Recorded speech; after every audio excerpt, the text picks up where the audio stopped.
हर खबर पर होगी आपकी पकड़। डाउनलोड कीजिए एबीपी लाइव ऐप। देखिए 23 जून वाला भी मैंने बयान सुनाया जब उन्होंने कहा था कि ये कंट्रोल नहीं, ये कोरोना का क्योर है। और आज जब योग गुरु रामदेव आए तो उनकी तरफ से कहा गया कि भाई शब्दों के जाल में मत फंसो। अगर आयुष मंत्रालय कह रहा है कि इसको क्योर मत कहो तो मैं कहीं क्योर कह नहीं रहा हूं, मैं तो मैनेजमेंट इसको कह रहा हूं। आइए आचार्य प्रमोद कृष्ण।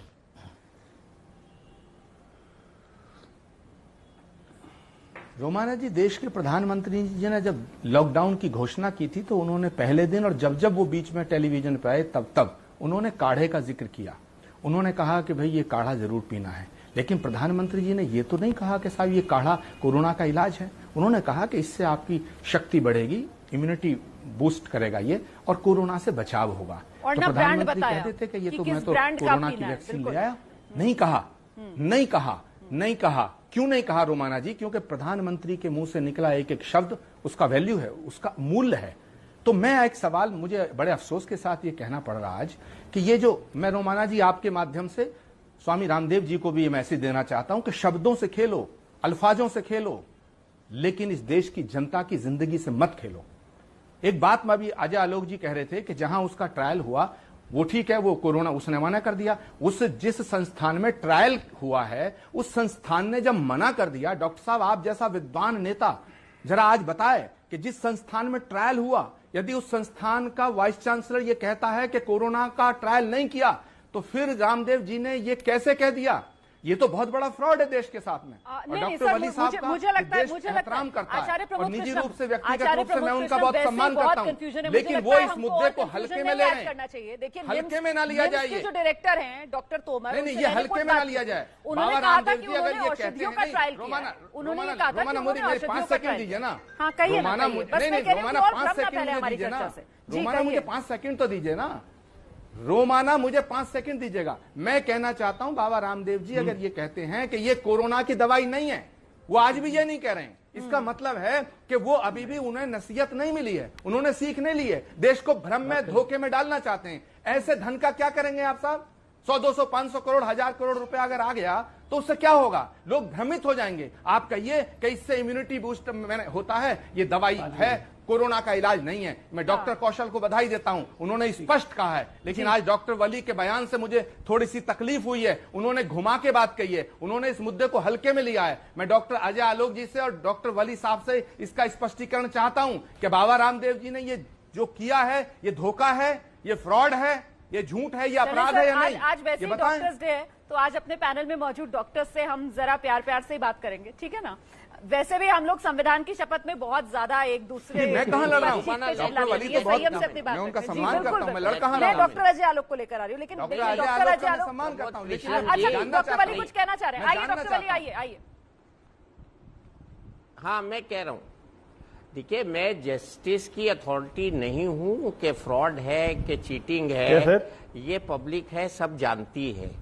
मुझे ये कहने का सर अधिकार नहीं है। मैं बहुत आपसे माफी चाहता हूं। आई एम नॉट द जज in this case, public is the जज। और मैं आपसे ये फिर पे कहूंगा कि पब्लिक में जो रामदेव जी की छवि है न वो इससे खराब हुई है न वो खराब होगी। ये दवा खूब, मैंने पहले भी कहा है, बिकेगी और ज्यादा बिकेगी। जितना हम लोग इसकी बात करेंगे उतनी और ज्यादा बिकेगी। इसको बिकने से कोई रोक नहीं सकता।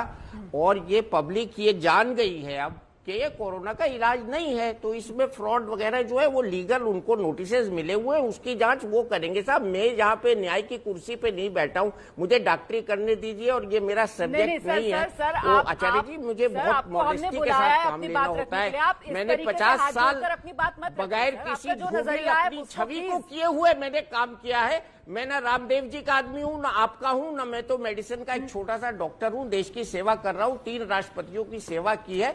मैं कोई हल्के में नहीं ले रहा हूं। मैंने तो पहले दिन कहा था रामदेव जी इतनी आस्था है लोगों में, रामदेव जी फूंक भी मार देंगे तो मुझे लग रहा है कि आप बहुत भावुक हो रहे हैं। डॉक्टर वली प्लीज, डॉक्टर वली नहीं, ऐसी किसी की कोई मंशा नहीं थी सर। यहाँ पर हम लोग आराम से बात रख रहे हैं, प्लीज इतने भावुक मत होइए आप। मैं डॉक्टर अजय आलोक को लेकर आती हूँ। इज्जत है और रहेगी, लेकिन डॉक्टर वली मैं आपसे ये जानना चाहता हूँ sir Pramod ji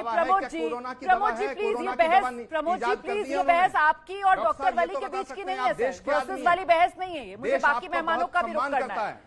Acharya ji please, मुझे डॉक्टर अजय आलोक के पास चलना होगा। डॉक्टर अजय आलोक, यहाँ पर एक बात जो कही प्रमोद कृष्णम जी ने। उन्होंने कहा कि देखिए जनता, देश की जनता के जीवन से खिलवाड़, ये प्रमोद कृष्णम की तरफ से कहा गया। लेकिन योग गुरु रामदेव जब आए तो उनकी तरफ से तो ये कहा गया कि साहब बेवजह कुछ लोग उन्हें गाली देने का काम कर रहे हैं। योग गुरु रामदेव तो ये आरोप लगा रहे हैं कि बेवजह उनके खिलाफ एफआईआर दर्ज हो रही है। तो आम जनता कंफ्यूज है सर, कौन सच्चा कौन झूठा वाली यहां पर हालत हो रही है। फिलहाल इतना तो आप कहेंगे ना कि साफ हो गया आयुष मंत्रालय की इस चिट्ठी से कि कोरोना का इलाज नहीं है, कोरोनिल सिर्फ इम्यूनिटी बूस्टर दवा है। डॉक्टर अजय आलोक, ये बात 23 तारीख को ही मुझे क्लियर थी, डॉक्टर वली को भी क्लियर थी और देश की तमाम मैक्सिमम जनता को क्लियर थी कि कोरोनिल कोरोना का इलाज नहीं है। क्योंकि कोरोना का अगर इलाज होता तो इसको बाकायदा WHO घोषणा करता, ICMR घोषणा करता। तो देश में क्या, गांव में भी लोग आज के डेट में इतने मूर्ख नहीं है, इसलिए ये बात तो हटा ही दीजिए। दूसरी बात सर आप ही के साथ लेकिन मैंने शो किया था, याद है ना आपको, जी की मैं बहुत, जहां पर हम देख रहे थे कि किस तरीके से कोरोना मैया की भी पूजा हो रही थी सर। और यहाँ पर देखिए हमारे साथ जो है मेहमान स्वामी चक्रपाणी जी भी मौजूद हैं, जो कोरोना को भगाने के लिए गौमूत्र पार्टी भी कर चुके हैं सर। स्वामी चक्रपाणी भी हमारे साथ मौजूद हैं। अब मुस्कुरा भी रहे वो मेरी बात सुन, आप अपनी बात पूरी कर लीजिए, फिर स्वामी जी के पास आ रही हूँ। मैं कह रहा हूं अंधविश्वास से लड़ना हमारा काम है, अंधविश्वास को दूर करना हमारा काम है। ऐसे कोई हरकत हमारी तरफ से नहीं होना चाहिए जिससे समाज में अंधविश्वास बढ़े, इस पर मैं अग्री करता हूं। लेकिन आचार्य प्रमोद कृष्ण जी की एक बात से मैं डिसएग्री करता हूं कि बाबा रामदेव जी ने करोड़ों जनता के जीवन से खिलवाड़ किया है। नहीं, ये मैं नहीं मानता हूं। आज पतंजलि योग आश्रम के तहत बहुत सारे रोग और बहुत सारे चीज वो लोग ठीक कर रहे हैं। पटना सहित देश के हर हिस्से में पतंजलि के अस्पताल खुले हुए जहां पर मुफ्त में सेवाएं दी जा रही है, मरीज ठीक हो रहे हैं। इस कंट्रीब्यूशन को भी नहीं भूलना चाहिए। बाबा रामदेव के योग विद्या से करोड़ों लोग लाभान्वित हुए, इसको भी नहीं भूलना चाहिए।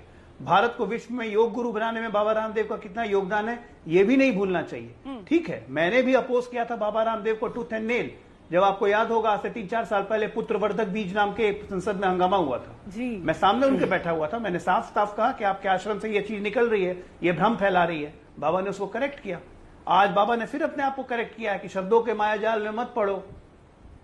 अगर मैंने क्योर कहा है, मैंने आज तक अभी प्रेस कॉन्फ्रेंस में क्योर नहीं कहा है, तो आज तो उन्होंने मान लिया कि क्योर नहीं है, तो इस विवाद को खत्म करना चाहिए। मत भूलिए कि एक चीज के कारण बाबा के द्वारा किए हुए 100 अच्छे कार्यों को आप भूल नहीं सकते। ठीक है, इस देश में उनका बहुत बड़ा योगदान है, इसमें कोई शक नहीं है। तो स्वामी चक्रपाणी, क्या यहाँ दवा योग गुरु रामदेव की बनाई कोरोनिल दवा सिर्फ बहाना है?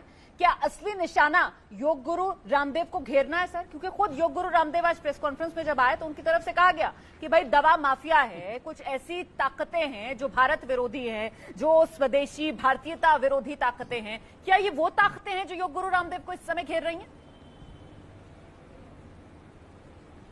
रोमाना जी देखिए, एक बात तो स्पष्ट है कि जो आयुर्वेद में जितनी ताकत है और आयुर्वेद के बल पे आज पूरा देश टिका हुआ। मैं आपको बताना चाहता हूं कि चाहे जितने भी हल्दी दूध हो सेवन कर रहे हैं लोग, लौंग खा रहे हैं, तुलसी के पत्ते, अश्वगंधा, गिलोय, इसका हर व्यक्ति अपने जीवन में इसको लेता है। और इस समय तो और ज्यादा लोग हर घर घर में लोग लेते हैं, हम लोग खुद उसको सलाह देते हैं। और जो आपने गौमूत्र का बात कही, गौमूत्र तो सदियों से लेने का परंपरा रही है, पंचगव्य लेने की परंपरा रही है। हमारी जो हमने पार्टी किया था वो हाईलाइट हो गया, और जबकि अब अधिकतर लोग लेते हैं। सवाल इस बात का देखो कि जो रामदेव जी ने कोविड-19 पे लेकर के जो बचाव के लिए आप तो सारे नियम कानूनों की धज्जियां उड़ा रहे थे। नहीं, सोशल डिस्टेंसिंग के साथ हुआ था। और सुनिए, उसमें अधिकतर लोग गोमूत्र लेने वाले ही लोग थे। तो लेकिन आप ये देखिए कि अब एक बात जरूर है कि जैसे व्यवसायिक इस समय अगर जो कोई दृष्टि से अपना करके कोविड की दवा के नाम पे बेचता वो गलत है, उसी प्रकार से इसके नाम पे राजनीति भी करना गलत है। और आयुर्वेद को बदनाम करना भी अब पाप है, बिल्कुल गलत है। और रामदेव को जानबूझ करके रामदेव जी या बालकिशन जी को लपेटे में लाना ये भी गलत है। क्योंकि आज तो आपने अभी बताया कि डॉक्टर डे है, तो डॉक्टर का सम्मान करना चाहिए। और बालकिशन जी भी एक डॉक्टर है, रामदेव जी भी एक योग के डॉक्टर हैं और आयुर्वेद के डॉक्टर है बालकिशन जी। तो हमें लगता है आचार्य जी को राजनीति ज्यादा नहीं करनी चाहिए। आप जरा सा एक्सप्लेन कर पाएंगे कि आयुर्वेद बदनाम कैसे हुआ? आयुर्वेद को बाहर वाले बदनाम कर रहे हैं, या फिर ये जिस तरीके से इवेंट किया गया 23 जून को जिसमें दावा कर दिया, जो पहले कौशलकांत भी कह रहे थे, डॉक्टर कौशलकांत ने भी कहा था ना कि इस तरीके के इवेंट से आयुर्वेद बदनाम होता है। आपका क्या नजरिया है? ये योग गुरु रामदेव ने जिस तरीके से 23 जून को बड़ा दावा किया, वो क्या आयुर्वेद को बदनाम करने वाला काम था? हल्दी का पेड़, आप देखो हल्दी का मैं आपको बता रहा हूं रोमाना जी, हल्दी का पेटेंट अमेरिका ने करा लिया और कई ऐसी चीजें जो विदेश के लोग करा लेते। भारत में अगर रामदेव जी ने कोई उत्साह में बोल दिया तो इसका मतलब ये नहीं कि आप सभी जितने भी आयुर्वेद को उसके बहाने लेकर के और आप उसको प्रश्नवाचक कर लीजिए, तो ये बिल्कुल गलत है ना। और जो राजनीतिक लोग हैं, आप देखो इसमें अधिकतर दूसरे राजनीतिक पार्टी से महामारी जब फैली हुई है उसमें उस महामारी का इलाज बताना, क्या इसे उत्साह में दिया गया एक बयान कहा जा सकता है? जी, आप ही के पास आ रही हूँ आचार्य प्रमोद कृष्णन जी, और जो बार बार बात कह रहे हैं यहाँ पर डॉक्टर अजय आलोक कि इसको मत बढ़ाइए विवाद को, तो बोल दिया उन्होंने, लेकिन आज उन्होंने कह भी तो दिया। नहीं दिया जाना चाहिए, लेकिन ठीक है, आइए प्रमोद कृष्णन जी, आइए प्लीज आइए। लेकिन जो अभी हमसे पहले वाले डॉक्टर ने ठीक बोला कि इसको हाईलाइट किसने किया, कोविड जो दवा थी उसको हाईलाइट किसने किया? मीडिया ने किया। अगर मीडिया उसको नहीं करती कि भाई पहले वही पूछती कि भाई पहले आयुष मंत्रालय से आपने प्रमाण लिया क्या, तो समझ में आता। मीडिया पर क्यों आते हैं? मीडिया तो खबर दिखाती है ना, खबर भी ना दिखाएं। अगर हम खबर नहीं दिखाते कि साहब ये देखिए कह रहे हैं कोरोना का इलाज आ गया, तो हो सकता है लोगों को पता भी ना चलता, और फिर अगर बिक्री शुरू हो जाती तो आम आदमी तो इस भरोसे में होता कि उसका तो इलाज हो रहा है, वो तो ठीक हो जाएगा। जबकि हकीकत तो यह है कि आयुष मंत्रालय की तरफ से आज कह दिया गया ना कि भाई कोरोना की दवा नहीं है, ये जो दवा है कोरोनिल, ये सिर्फ एक इम्यूनिटी बूस्टर है। इसमें तुलसी है, गिलोय है, अश्वगंधा है, वो तो फिर आप किसी भी ब्रांड का खरीद के खा सकते हैं ना, जरूरी थोड़ी आप यही दवा खाएं कोरोनिल।